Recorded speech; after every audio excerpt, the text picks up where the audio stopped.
yoga pants and some booty in the thumbnail and you get like 3 times the amount of views. Come on. Where's those nice burgundy yoga pants of yours? You're like bending over, like you're grabbing some garbage, you put it in the garbage. It's totally legit. Is that good? Beautiful. I'll get that on the thumbnail.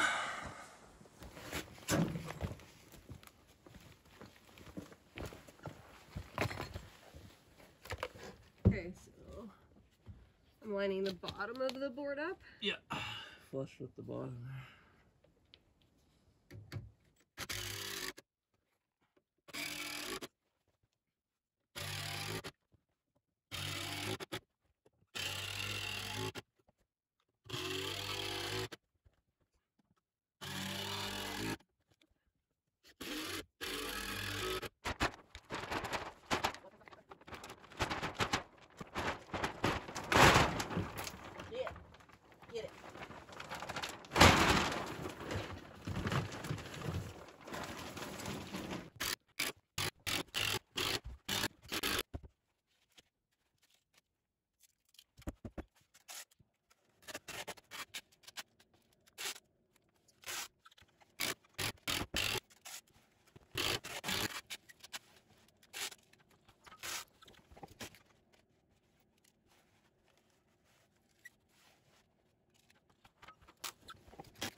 So I've foamed all the gaps around my window here, so she's airtight. I've foamed all the gaps in between the styrofoam and the frame.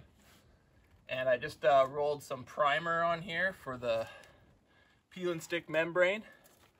So starting on the bottom, I'm going to put a strip here and fold it up against the window frame, and then do the same thing on the sides. Have it fold up against the window frame, so that this peel and stick membrane, so that there's absolutely no way water can get in anywhere beside the window.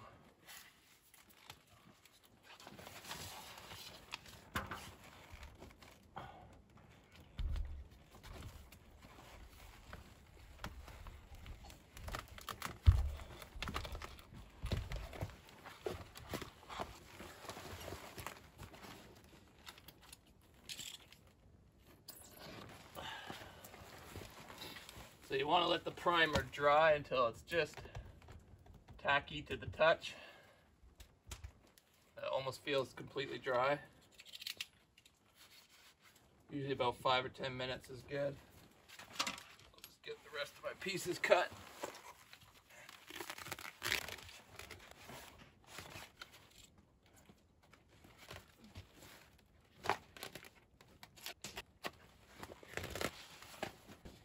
Now you want to do the bottom, then have the sides overlap the bottom, and then have the top overlap the sides, so that water always sheds down.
Hey, Zoe.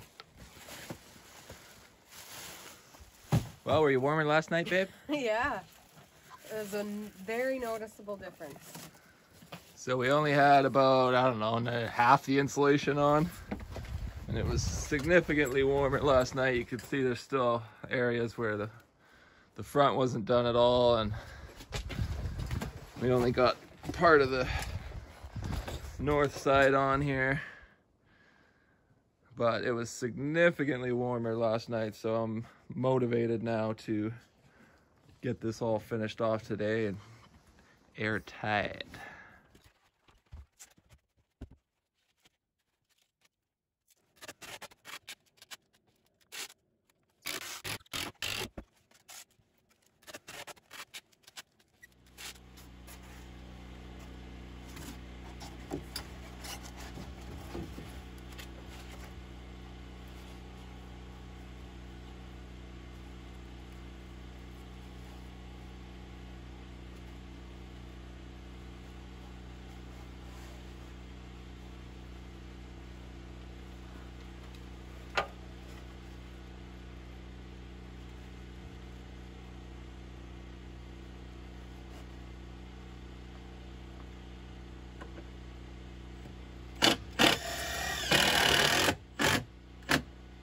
So I left big gaps around here because it's so much easier to just leave a space like a ½ inch or ¼ inch.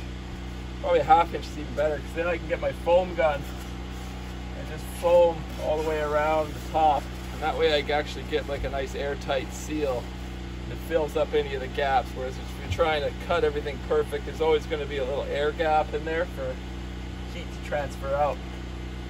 This way I can foam this, and I can even caulk along the top. Once the foam's dry, I can cut it and I can seal all around the perimeter so that there's no air gaps.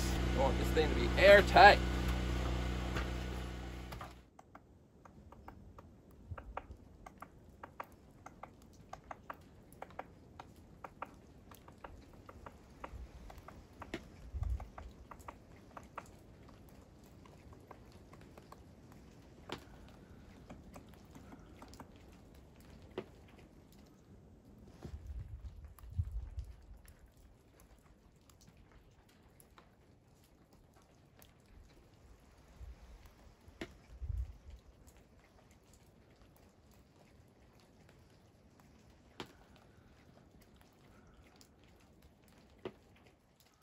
Another beautiful day out of the lake.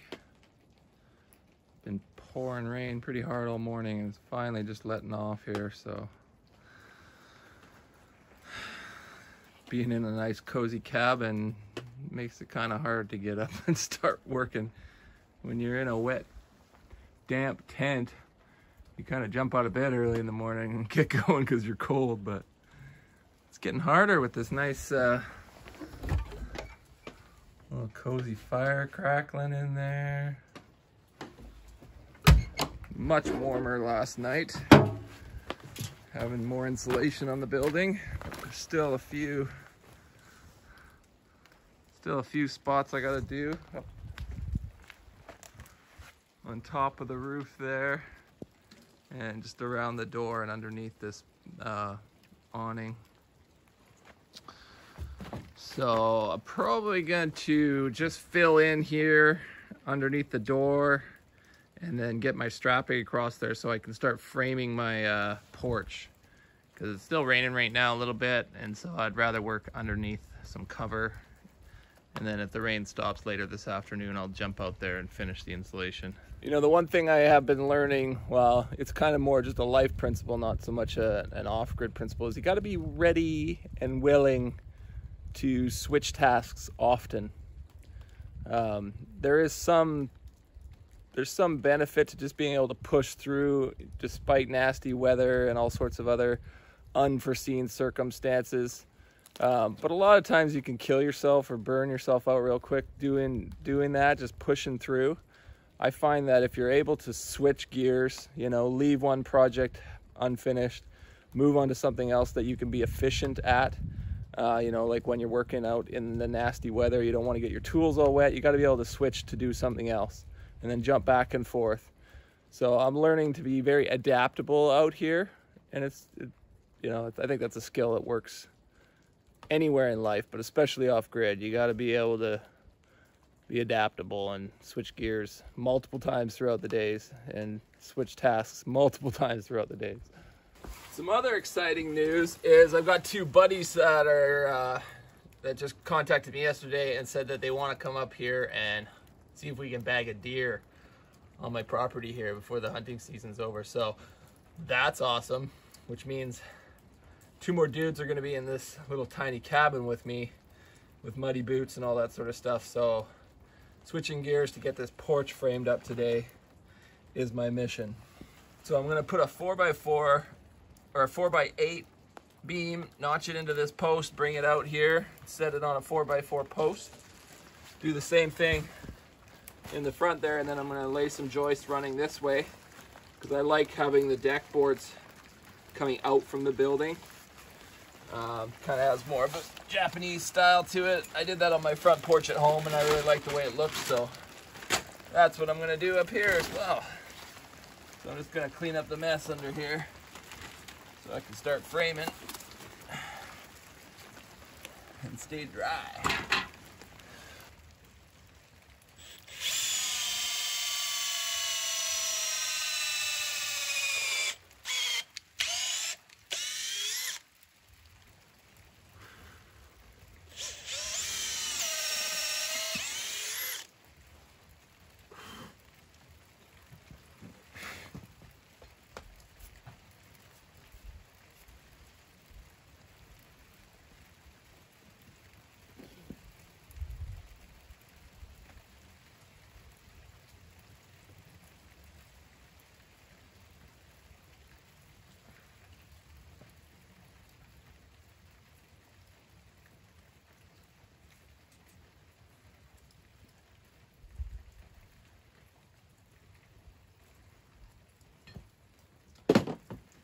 Hard to describe this one because the wood's wet. It doesn't want to take a pencil mark very easily, but I will.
You can see this is not a speedy process, but sure does look cool.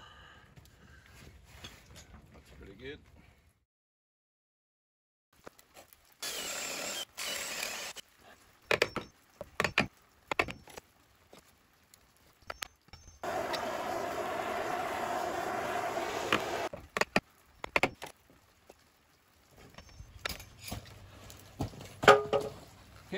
I've almost got this thing in, but the edge of this little 2x6 is holding the beam down from getting up and sitting in that pocket. I know it'll fit because I dry fit it. But this like the foam in this little skirt board that I put on here is kind of sitting down about 1/8 of an inch. So good thing I got my I bought this farm jack from Princess Auto here, because these things are just so damn useful for all sorts of stuff.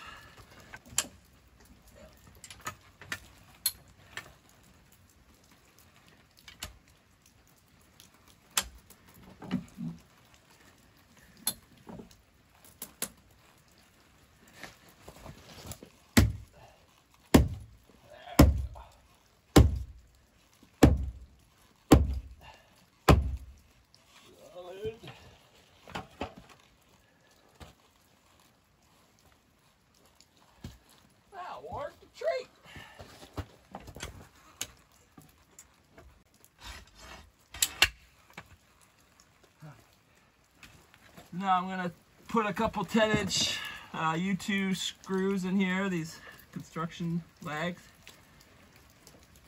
I'll get them right along the edge there so we can get some good bite of the threads into the post. And then that's the first beam, and I got to make another one right over there. So I'm just drilling the 3/4 inch housing here. If you're wondering why I'm not doing a mortise and tenon, I'm just doing a housing with lag screws. It's because there's 12-inch lag screws already attaching the floor down into the post. I toe screwed big 12-inch screws, so there's steel somewhere in here, right? I kept it away from the edge, so it's coming in on an angle from both sides. So if I get much deeper than 1 inch or 2 into here, I'm probably going to start hitting the metal lag screws, which I don't want to do. So that's why I'm just making a housing with the 1.5 inch Forstner bit here, and then I'll just screw it in.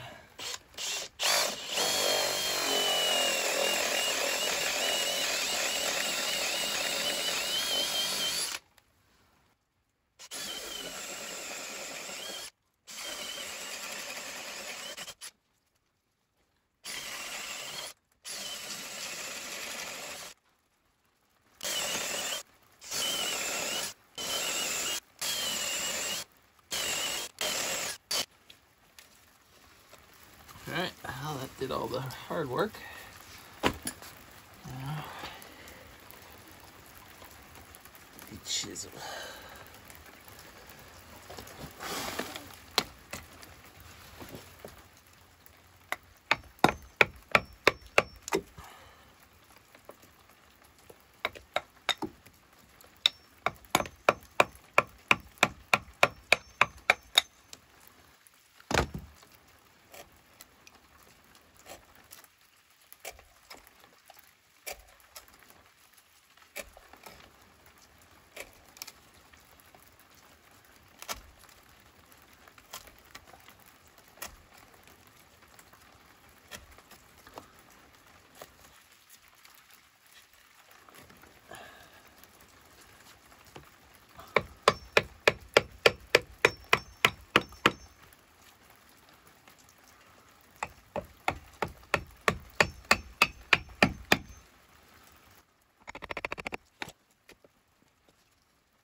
Raindrops keep falling on my head. Oh, that's just a beauty day out here.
One nice thing about working with wet wood, sure cuts nice.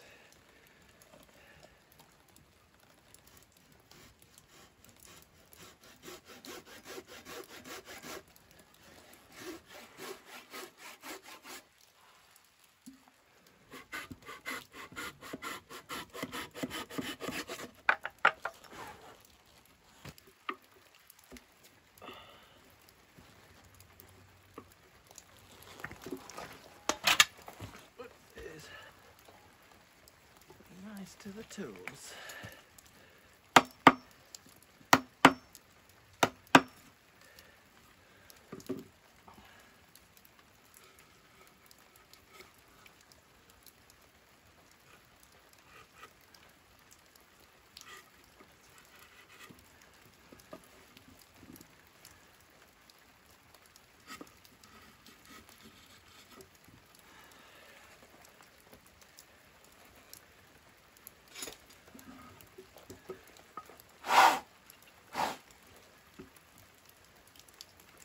Playing the tip down.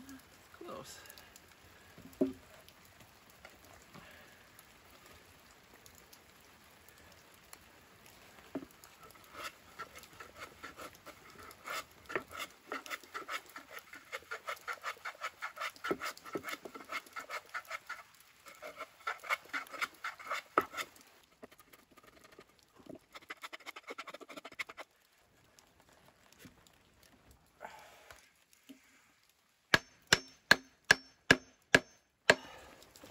I'm just using my torch to char the ends of the post here to keep the rot from happening.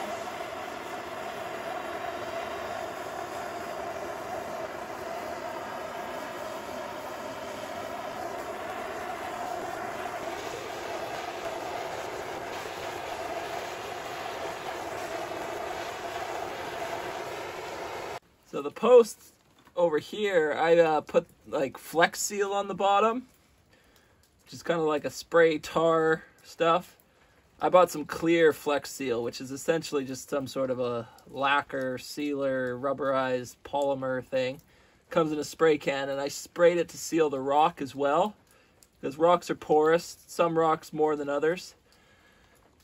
So I sealed the rock, plus I sealed the bottom of the post. I don't have any Flex Seal, so I'm actually just going to use some spray paint on the bottom as well to create a bit of a membrane, just for added measure. But the nice thing is that these posts are underneath a covered roof, so they're not going to see a lot of water over the years.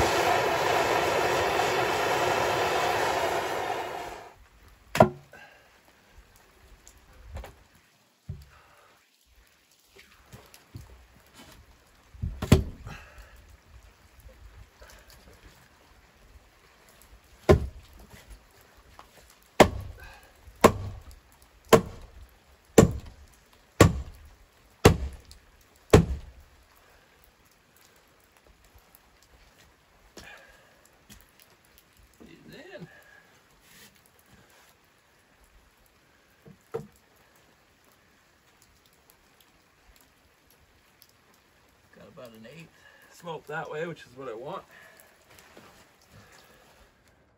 Well, the sun's gone down here, but the Samurai's not done. So I got my work light out.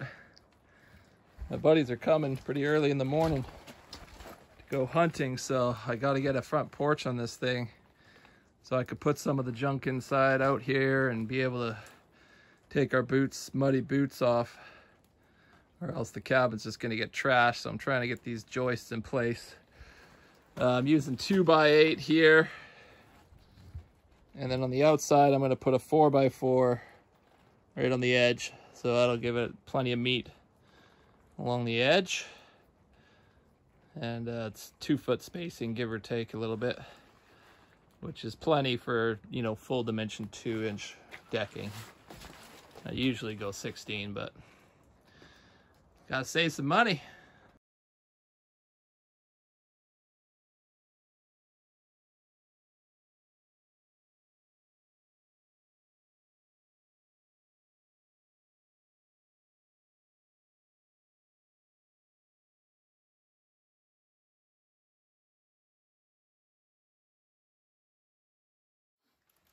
Whew. That was a push, guys. It's about 7 o'clock at night. It's been dark since about 4:30, but check it out. Got a little front porch here. Feels so good to be able to step out of the cabin and not be in a mud pit. I can put all my gear up here now. Clear space inside the cabin. That was a day to remember. That's what this is all about. Making every day a day to remember. Feels so good.